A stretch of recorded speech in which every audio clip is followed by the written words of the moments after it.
18절에서 마지막 47절까지를 제가 읽겠습니다. 그러므로 예수께서 그들에게 이르시되 내가 진실로 진실로 너희에게 이르노니 아들이 아버지께 하시는 일을 보지 않고는 아무것도 스스로 할 수 없나니 아버지께서 행하시는 그것을 아들도 이와 같이 행하느니라. 아버지께서 아들을 사랑하사 자기가 행하는 것을 다 아들에게 보이시고 또 그보다 더 큰 일을 보이사 너희로 놀랍게 여기게 하시리라. 아버지께서 죽은 자를 일으켜 살리심 같이 아들도 자기가 원하는 자들을 살리느니라.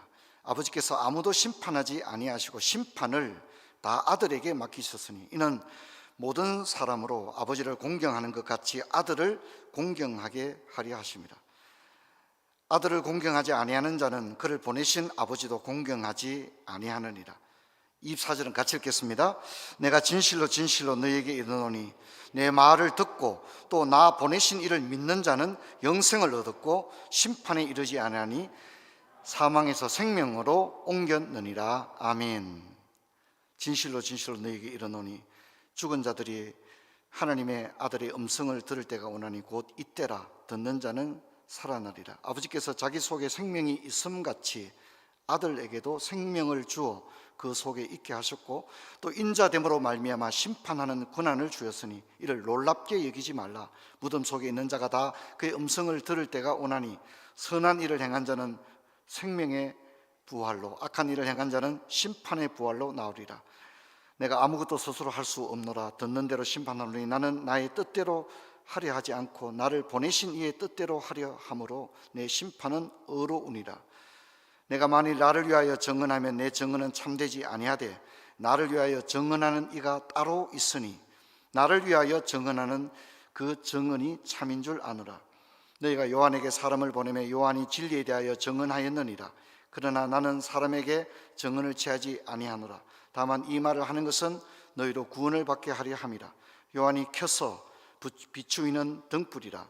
너희가 한때 그 빛에 즐거이 있기를 원하였거니와 내게는 요한의 증거보다 더 큰 증거가 있으니 아버지께서 내게 주사 이루게 하시는 역사 곧 내가 하는 그 역사가 아버지께서 나를 보내신 것을 나를 위하여 증언하는 것이요 또 나를 보내신 아버지께서 친히 나를 위하여 증언하셨느니라. 너희는 아무 때에도 그 음성을 듣지 못하였고 그 형상을 보지 못하였으며 그 말씀이 너희 속에 거하지 아니하니 이는 그가 보내신 이를 믿지 아니함이라. 39절은 같이 읽습니다. 너희가 성경에서 영생 없는 줄 생각하고 성경을 연구하거니와 이 성경이 곧 내게 대하여 정언하는 것이라. 아멘. 그러나 너희가 영생 얻기 위하여 내게 오기를 원하지 아니하는도다. 나는 사람에게 영광을 취하지 아니하노라. 다만 하나님을 사랑하는 것이 너희 속에 없음을 알았노라. 나는 내 아버지 이름으로 왔음에 너희가 영접하지 아니하나 만일 다른 사람이 자기 이름으로 오면 영접하리라. 너희가 서로 영광을 취하고 유일하신 아버지께로부터 오는 영광을 구하지 아니하니 어찌 나를 믿을 수 있느냐. 내가 너희를 아버지께 고발할까 생각하지 말라. 너희를 고발하는 이가 있으니 곧 너희가 바라는 자 모세니라. 모세를 믿었더라면 또 나를 믿었으리니 이는 그가 내게 대하여 기록하였습니다. 그러나 그의 글도 믿지 아니하거든 어찌 내 말을 믿겠느냐 하시니라. 아멘. 봄이 오고 코로나가 가고 막 그랬으면 좋겠습니다. 뭐 하나 오면 가야 되는데 코로나는 뭐 갈 줄을 모릅니다. 성도님들의 건강을 바랍니다. 내일이 절기상으로 이제 춘분이기 때문에 낮과 밤의 길이가 이제 똑같고 내일 이후로부터는 이제 낮의 길이가 길어지게 될 겁니다. 많은 나무들은 충분한 수분을 공급받았고 또 길어지는 태양빛 아래서 충분한 햇빛을 받음으로 그들의 생명을 마음껏 뽐낼 것입니다. 이제 도시의 가로수들을 비롯해서 아파트의 신규 많은 나무들 이제 이런 것들이 이제 이번 주는 일제히 그 새싹을 틔우는 그야말로 생명의 퍼포먼스를 아마 우리가 보게 되지 않을까 그렇게 생각합니다. 하늘도 참 맑고 비가 내려서 공기도 참 좋습니다. 여러분 우리도 마음의 문을 활짝 열고 봄의 소식과 아울러 움츠려 있지 말고 여러 가지 좀 어려운 일이 있음에도 불구하고 믿음으로 2022년도 한 해를 힘있게 달려가는 복된 은혜가 있기를 주의 이름으로 축원합니다. 봄이 오는데 집안에만 계시지 마시고 산책도 하시고 운동도 하시기를 바랍니다. 오늘 요한복음 후반부를 살펴볼 텐데 이제 다음 주일에 살펴볼 6장으로 이제 가게 되면 이제 전혀 다른 쪽으로 이제 이야기가 시작되어집니다. 그래서 이제 요한복음 1장부터 5장까지는 복음과 그 정언에 대해서 아주 이제 효과적으로 다루었고, 제가 지난주 말씀드린 것처럼 요한복음 5장 후반부는 복음의 메시지에 빼어나게 아름다운 본문이다. 제가 그렇게 말씀을 드렸습니다. 이제 예수님이 38년 된 병자를 고치셨는데 유대인들은 엉뚱하게 예수님에게 딴지를 걸고 있습니다. 안식일을 어겼다. 그리고 예수님을 하나님과 동등으로 삼으심으로 신성모독을 했다. 이제 이런 식으로 딴지를 걸게 되었습니다. 그래서 요한복음 5장은 전반부는 요한복음 5장에 우리가 읽은 본문의 전반부는 유대인의 두 가지 이 문제 제기에 대한 예수님의 답변 속에서 복음의 메시지가 아름답게 도드라지고요. 그리고 이제 우리가 읽었던 특별히 이제 30절 이후부터는 예수님이 그렇게 나에 대해서 뭐 안식일을 어겼다 막 그렇게 말하고 나를 감히 하나님과 동등으로 삼느냐 이렇게 문제를 제기하는 너희 유대인들, 너희들은 도대체 무엇을 믿느냐? 너희들의 신앙은 무엇이냐? 아주 예수님이 너희들 신앙에 대해서 한번 얘기해 보자. 나에 대해서 이러쿵저러쿵 하는데 좋다. 그러면 너희들은 도대체 하나님을 믿는다고 하는데 바른 신앙인지 한번 얘기해 보자. 여러분, 굉장한 메시지가 30절 이후에 주어지고 있습니다. 그래서 저는 오늘 편의상 파트 A와 파트 B로 나누어서 살펴보려고 합니다. 그래서 19절부터 29절은 유대인의 문제 제기에 대한 예수님의 답변인데, 나는 이런 사람이기 때문에 병자도 고치고 세례도 행하고 안식일에도 일을 한다. 그 이유를 이야기하고 있고, 30절부터 47절은 그렇다면 그렇게 문제 제기하는 유대인들 너희들의 신앙은 무엇이냐? 여기에 대해서 예수님이 이야기하는 매우 이런 것들을 뭐라 하냐면 변정법적이다. 이제 그렇게 이야기를 합니다. 자, 이제 유대인들의 이제 문제 제기에 대한 예수님의 답변은 간단합니다. 안식일을 어겼다라고 말하는데 내가 안식일의 주인이다.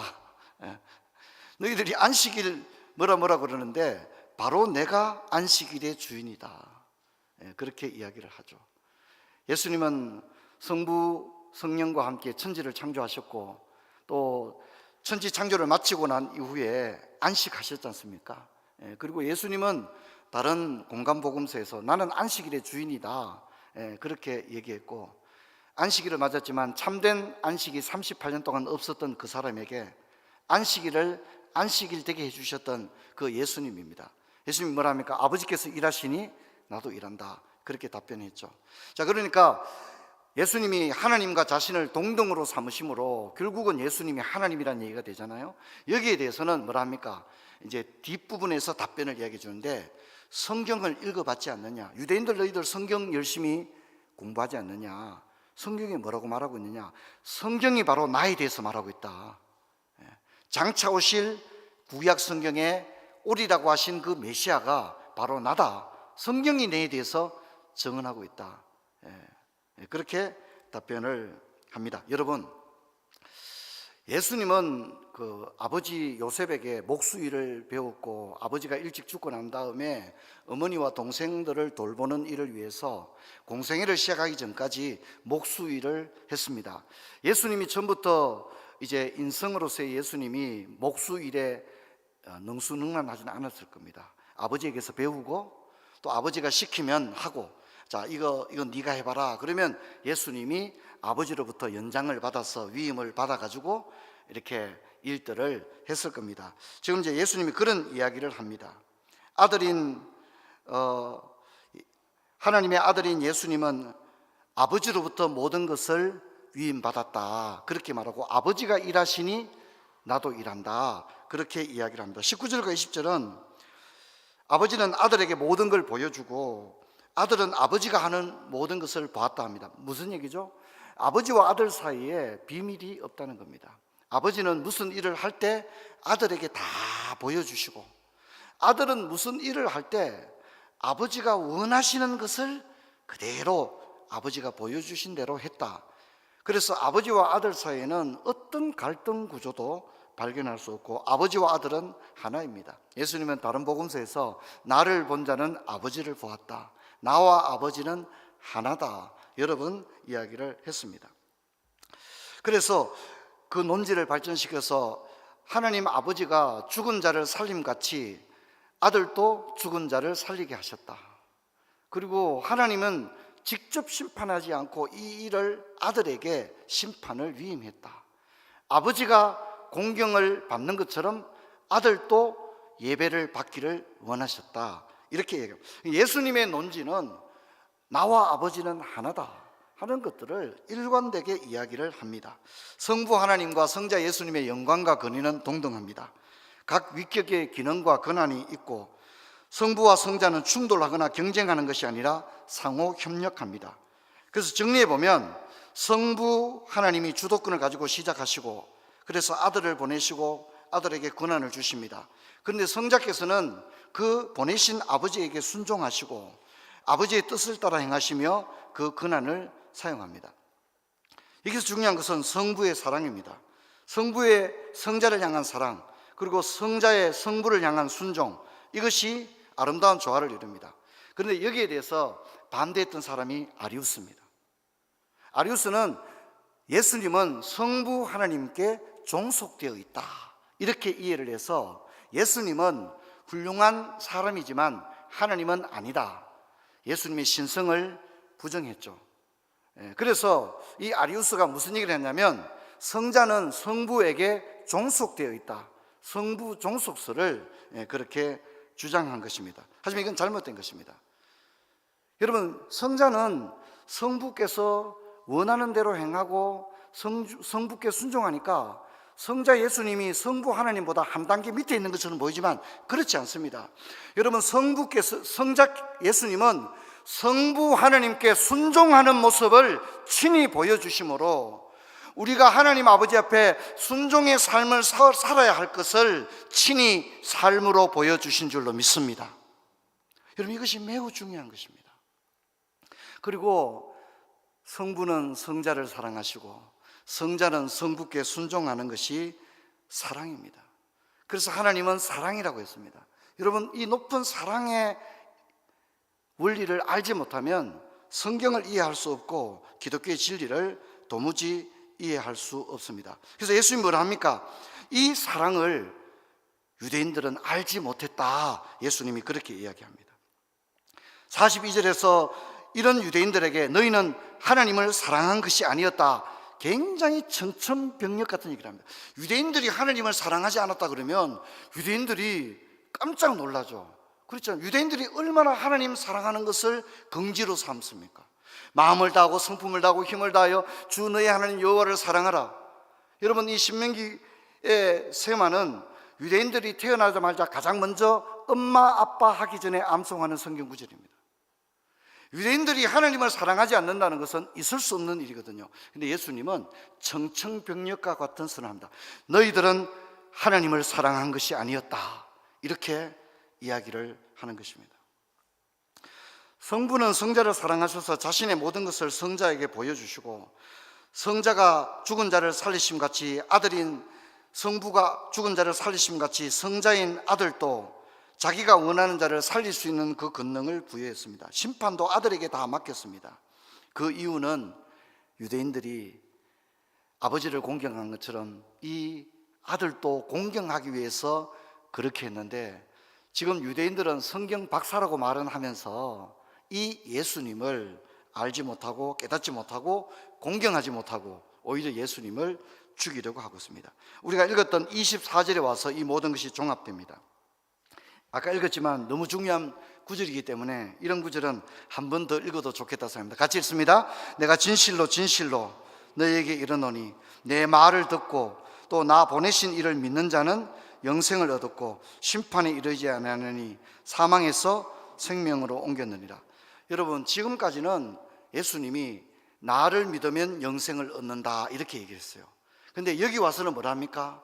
나를 믿어야 하고 또한 나를 믿는 것은 나 보내신 이 아버지를 믿어야 한다 이렇게 함으로써 예수님을 믿는 것과 하나님을 믿는 것이 별개의 문제가 아니라는 사실을 분명히 이야기해 주고, 하나님을 믿고 하나님을 사랑한다고 자신하던 유대인들에게 너희들이 진짜 하나님을 사랑하고 하나님을 믿는다면 당연히 누구도 사랑하고 누구도 믿어야 한다고요? 예수님도 사랑하고 믿어야만이 그것이 참된 믿음이요 생명을 얻는 신앙이 될 것이다 하는 점을 정확하게 얘기합니다. 저는 이것이 탁월하다고 생각해요. 예수님은 지금까지 니고데모, 나다나엘, 사마리아 여인, 38년 된 병자, 이런 사람들을 만났을 때 애둘러 말하지 않고 그들에게 정말 필요한 것을 정확하게 이야기합니다. 나에게 물 좀 달라, 네 남편을 불러오라, 네가 낫고자 하느냐. 주님은 정확하게 얘기합니다. 이제 유대인들을 향해서도 말합니다. 너희들은 하나님을 사랑한다, 그리고 성경을 읽는다, 내가 잘 안다. 그러나 아버지께서 아버지를 공경함 같이 아들도 공경하게 하기 위해서 아들인 나에게 죽은 자를 살리는 권한과 심판의 권한을 주었고, 그렇게 하신 이유는 너희들이 아버지를 공경하는 것처럼 이 아들도 공경하게 하기 위해서 그렇게 했다. 그리고 내 말을 듣고 나 보내신 이를 믿는 자는 영생을 얻었고 사망에서 생명으로 옮겼느니라. 할렐루야. 얼마나 명쾌한 부분입니까? 유대인들에게 꼭 필요한 부분을 정확하게 찔러서 이야기를 하고 있는 겁니다. 그래서 하나님을 믿는 것과 아들인 예수님을 믿는 것이 분리되는 것이 아님을 이야기합니다. 하나님 아버지를 믿는다면 또한 그 아들을 믿어야 이것이 참된 믿음인 것입니다. 그래서 그 아들의 말을 믿고 또 그 아들을 보내신 아버지를 믿는 자는 영생을 얻고 심판에 이르지 않는다고 말합니다. 이것이 너무나도 중요한 고백입니다. 자, 이제 파트 B를 살펴볼 텐데 30절부터 47절은 앞에는 두 가지 문제에 대한 답변이었다면 이제 유대인에 대해서, 그렇다면 너희들의 신앙에 대해서 한번 살펴보자. 너희들이 나에 대해서 안식일에 일을 하느니 아버지와 동등으로 그래. 내 이제 답변했다. 이제 그래, 너희들의 신앙에 대해서 한번 얘기해보자 하면서 예수님은 정언에 대해서 5가지를 얘기하는데, 펜이 있으시면 이렇게 적어놓으면 좋겠습니다. 언제 이렇게 하겠습니까? 그죠? 예수님은 적어도 5개의 정언이 있다. 이제 법정에서 정인을 청구하잖아요. 그렇죠? 그러면 예수님은 좋다, 나에게는 5개의 정언이 있다, 이렇게 얘기합니다. 첫 번째는 세례 요한의 정언이요, 두 번째는 예수님의 사역. 근데 이 사역이란 말이 좀 어려울 수 있는데 기적이라고 생각합니다. 기적. 예수님이 기적, 병자를 고치고 포도주를 만들고 그런 기적을 봐라. 그 기적은 사람이 할 수 있는 게 아니야. 하나님만이 할 수 있는 기적이 아니냐. 너희들이 그 기적을 본다면 그 기적을 행한 사람이 하나님이라고 받기는 고백할 수밖에 없다. 그가 행하심을 보라. 그가 하나님이 아니라면 어떻게 이런 일을 행했겠느냐 얘기하는 겁니다. 세 번째는 하나님이 정언해 주시는 겁니다. 네 번째는 성경이 말하고 있다는 겁니다. 다섯 번째는 여기 모세는요, 모세오경이 그렇게 말하고 있다, 이렇게 이야기를 합니다. 하나씩 살펴보면 세례요한의 언급을 이야기하는데, 세례요한이 가연 와서 예수님을 정언했습니다. 그런데 여러분, 중요한 것은 예수님은 세례요한의 정언 때문에 예수님이 하나님의 아들이 되는 게 아니라고 말합니다. 나에게는 세례요한보다 더 큰 정언이 있다, 이렇게 말합니다. 세례요한의 정언이 틀렸다는 말이 아니라 세례요한이 정언해줘야 예수님이 하나님의 아들이 되고 정언 안 해주면 안 되고 그런 차원이 아니다. 예수님 자체가 생명 그 자체다, 이렇게 이야기를 하고 있습니다. 유대인들은 얼마 동안은 세례요한을 좋아했지만 시간이 좀 지나니까 세례요한을 죽여버리죠. 저는 우리나라 정치도 좀 그런 것 같아요. 한때는 어떤 정치인들을 너무너무 좋아했다가 또 한때는 뭡니까? 좋아했던 거에 반대로 또 미워하기도 하고. 세례요한이 그런 거예요. 유대인들은 세례요한을 너무너무 좋아했어요. 그러다가 나중에 세례요한을 죽이는 겁니다. 유대인들의 변덕스러운, 유대인들이 자기 입맛에 맞다 싶으니까 세례요한을 좋아했어요. 그런데 유대인들이 입맛에 맞았다는 것은 로마로부터 자신들을 구원해 줄 어떤 강력한 리더십을 가진 사람을 원했던 거예요. 그러니까 정치적인 어떤 민족의 수건 사업을 아마 저 사람 정도면 해결해 주지 않겠느냐 이런 생각을 했다가 인기가 시들해지니까 목을 베버리는 거예요. 예수님이 그렇게 이야기를 합니다. 자, 두 번째는 병자를 살리는 것과 같은 강력한 기적을 가지고 이야기를 하고 있습니다. 세 번째는 하나님의 정언입니다. 하나님이 친히 나를 정언했다고 하는데 이건 이제 성경 지식이 좀 있어야 됩니다. 하나님이 예수님에 대해서 예수님은 이런 사람이다 하고 정언을 두 번 했어요. 한 번은 세례 받을 때 이는 내 사랑하는 아들이요 내 기뻐하는 자다. 두 번째는 변화산 사건 때 이는 내 사랑하는 내 기뻐하는 아들이라 너희는 그의 말을 들으라. 이렇게 하나님이 직접 정언했는데 문제는 뭐죠? 이 음성을 유대인들은 듣지를 못했다는 거예요. 너희들은 하나님의 음성을 듣지 못했고 하나님의 형상을, 얼굴을 보지 못했으니 어찌 하나님이 하신 정언을 알겠느냐, 이렇게 안타까워하고 있습니다. 네 번째 정언은 성경입니다. 우리 아까 읽었죠? 그래서 이 구절은 너무 좋은 구절이니까 한 번 더 읽을 가치가 있다고 생각합니다. 39절 같이 읽습니다. 너희가 성경에서 영생을 얻는 줄 생각하고 성경을 연구하거니와 이 성경이 곧 내게 대하여 정언하는 것이다. 성경 읽기 오래 하신 분은 알겠지만 예전 한글판 번역은 너희가 성경에서 영생 얻는 줄 생각하고 이 성경을 상고하거니와 그렇게 번역이 되어 있었죠. 그런데 이번에는 연구하거니와 이렇게 알기 쉬운 단어가 도입이 되었습니다. 유대인들은 성경을 진짜 열심히 읽지 않습니까? 그런데 그 너희들이 그렇게 열심히 읽고 너희들이 다른 건 몰라도 성경은 자신 있다 라고 말하는 그 성경, 물론 여기는 구약 성경이겠죠, 그죠? 그 구약 성경이 다 나에 대해서 장차 오실 메시아, 나 자신에 대한 기록이다. 너희들이 성경을 많이 안다 하면서 어찌 이것을 깨닫지 못하느냐, 이렇게 안타까워하는 것입니다. 그러면서 예수님은 이제 이런 안타까운 마음을 이렇게 표현합니다. 너희들은 영생을 얻기 위해서 내게 나오지 않는다, 그렇게 이야기를 합니다. 두 번째는 하나님을 사랑하는 것이 너희 속에 없다, 그렇게 해요. 너희들 하나님 사랑하는 마음은 정작에 너희들 속에 없다. 너희들은 선민의식을 사랑하고 유대인이라고 하는 이스라엘 민족이라고 하는 어떤 민족적 정체성을 사랑했을지 모르지만 너희들이 절기를 지키고 성전에 올라와서 예배드리고 찬송 불렀지만 너희들이 진짜 하나님을 사랑했는지 한번 생각해봐라. 내가 보니까 너희들 속에는 하나님 사랑하는 것이 없다. 예수님이 천청병력과도 같은 이야기를 합니다. 그리고 너희들은 입만 열면 솔리데오 그로리아, 하나님의 영광이라고 말하지만 사실은 너희들은 하나님이 영광 받는 게 관심 있는 게 아니라 너희 자기의 영광에 관심이 있다. 자기 영광에만 관심이 있지 하나님의 영광에 대해서는 관심이 없다. 예수님이 굉장히 충격적으로 얘기합니다.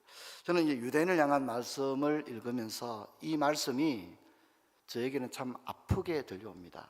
왜냐하면 바로 저를 향한, 그리고 우리들을 향한 주님의 안타까운 마음이거든요. 여러분, 우리는 이것을 유대인을 향한 질책으로만 읽어서는 안 됩니다. 여러분, 이것은 바로 나를 향해서 너무 안타까운 마음으로, 여러분, 우리 자식이 부모의 마음을 깨닫지 못하고 어긋난 길을 갈 때 그 부모의 마음을 알지 못하는 그 자식을 바라보는 안타까운 부모의 마음이 있잖아요. 야, 이놈아, 네 왜가 어찌 이 아버지 마음을 어찌 그리 몰라주느냐.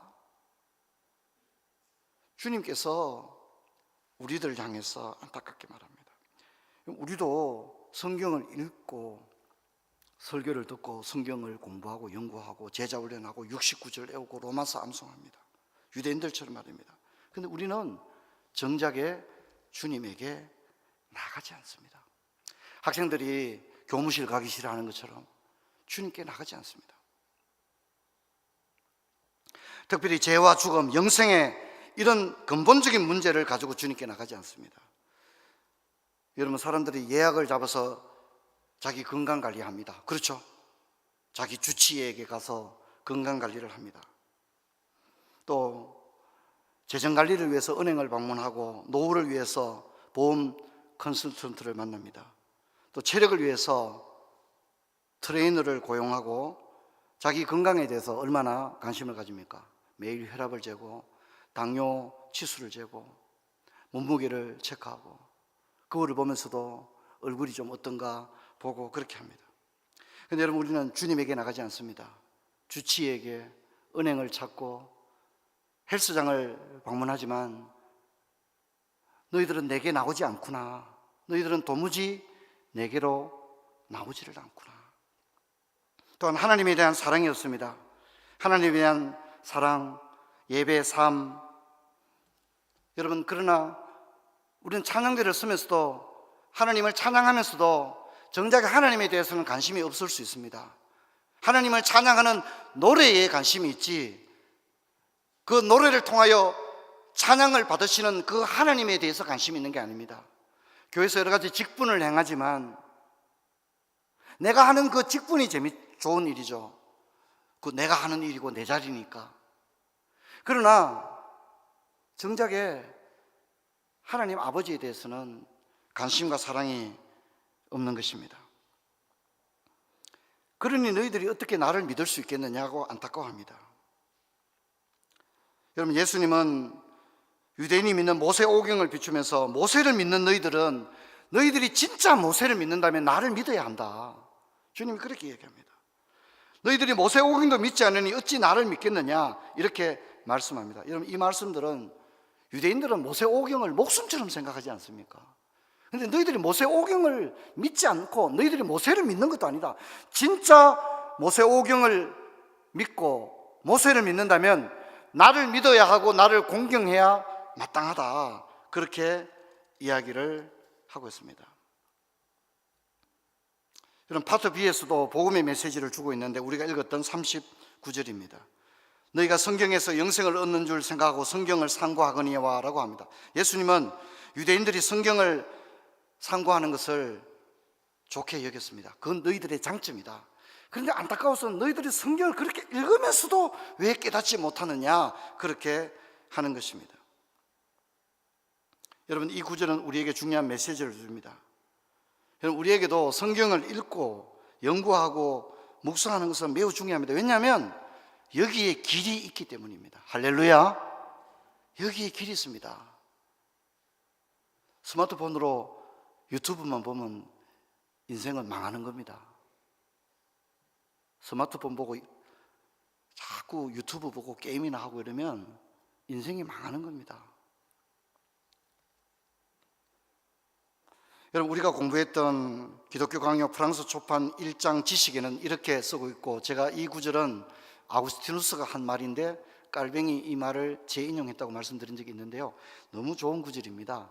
같이 한번 읽어보겠습니다. 만일 우리가 이 말씀에서 이탈한다면 우리는 우리의 경주가 아무리 빨라도 길 밖에서 달리기 때문에 결코 목적지에 도달할 수 없다. 그래서 이 길 밖에서 매우 빨리 달리기보다 이 길에서 쩔뚝거리는 편이 더 낫다. 성경 밖에는 생명이 없기 때문에 성경 밖에서 아무리 열심히 달려가도 목적지에 갈 수 없다. 차라리 좀 쩔뚝거리며 가더라도 이 길 안에서, 진리 안에서 걸어가야 한다. 그렇게 이야기합니다. 자녀들도 마찬가지입니다. 자녀들이 목적지에 도달할 수 있도록 성경을 자녀들에게 권면하기를 바랍니다. 자, 근데 문제는 유대인들은 성경에 길이 있다는 건 알았는데 아무리 찾아도 주님을 발견하지 못했던 거예요. 그래서 여러분, 성경을 읽을 때는 한번 따라합시다. 성령의 조명, 성령께서 깨닫게 하시는 은혜가 있어야 합니다. 자, 그래서 역시 우리가 읽었던 프랑스 초판 1장 지식의 신지식에 나오는 대목인데요, 저는 이 대목이 참 좋은 것 같아요.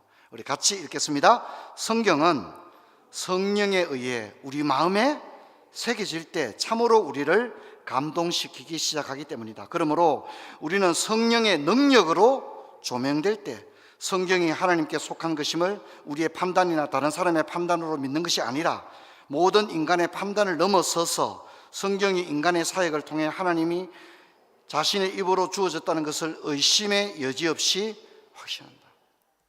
가슴에 하나님의 말씀이 새겨지는 것은 성령의 조명을 통해서 가능하다는 것입니다. 이게 얼마나 중요한 일입니까? 여러분, 오늘 또 예배드리고 오후에 자녀들과 가족들이 다 모여서 함께 가정 예배 드리시고 하루에 성경을 5장씩 읽어 나가면 1년 동안에 신약을 다 읽을 수 있어요. 그러니까 우리가 1년 52주고 주일마다 가정 예배 드린 다음에 5장씩 신약 성경을 읽어 나가는 거예요. 가족이 같이 윤독을 하죠. 그러면 1년 동안에 가정 예배 드리면서 신약 성경을 한 번 읽을 수가 있습니다. 여러분, 어찌하든지 성경을 자녀들과 함께 읽으시고, 성경을 읽을 때 내가 그래도 교회를 몇 년 다녔는데 그래서 하지 마시고 성령의 깨닫는 은혜를 사모하시기를 바랍니다. 그럴 때 성령께서 깨닫게 해줍니다. 주님께서는 이 유대인들에게 너희들이 사랑한 것은 종교의식을 사랑했지 하나님을 사랑한 것이 아니었다고 이야기합니다. 여러분, 오늘은 이 예배를 드리면서 우리 자신 한번 돌아봅시다. 하나님, 나는 술, 담배를 안 합니다. 저는 옷도 단정하게 입고 교통규칙도 잘 지킵니다. 매너 있습니다. 신자로서 부끄럽지 않게 살아갑니다. 여러분, 헌금도 잘하고 주일 성수도 잘합니다. 하지만 주님이 묻습니다. 그런 종교생활, 반듯한 종교생활을 사랑하는 것이 아니라 진실로 나를 사랑하고 있니? 반듯한 종교생활 이야기하면 유대인들은 두 번째 가라면 서러운 거죠. 하지만 유대인들 속에 하나님 사랑하는 것이 없다는 것을 주님은 아셨습니다. 사랑하는 성도 여러분, 오늘 주님께서 너 신앙생활 열심히 하는 것도 알지만 너 나를 진정으로 사랑하고 있느냐라고 물으실 때 우리 어떻게 대답해야 될까요? 여러분, 우리가 주님 앞에 주님, 내가 진실로 주를 사랑하나이다, 나의 믿음 없음을 도와주소서, 그렇게 기도할 수 있는 저와 여러분 되기를 주의 이름으로 축원합니다. 자리에서 일어나겠습니다.